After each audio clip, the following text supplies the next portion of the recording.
Gracias, Señor, por las cosas que nos haces. Durísimas son, cierto es.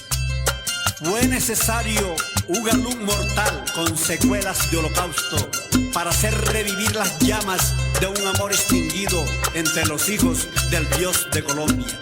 Gracias, Señor. Gracias, Señor. Gracias por tu paz. Gracias por tu amor.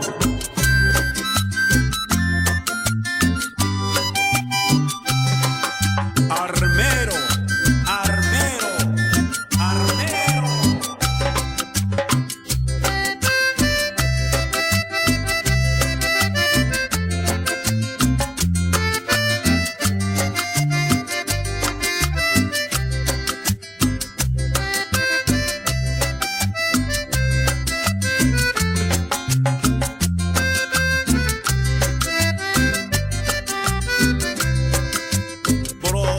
De mi mente con dolor una canción, lleva la ternura que prodiga el corazón, un bello paisaje de acuarela se extinguió en una jornada bajo un manto de dolor, en la eterna noche a los humanos se llevó.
Oh Señor, la valentía de soportar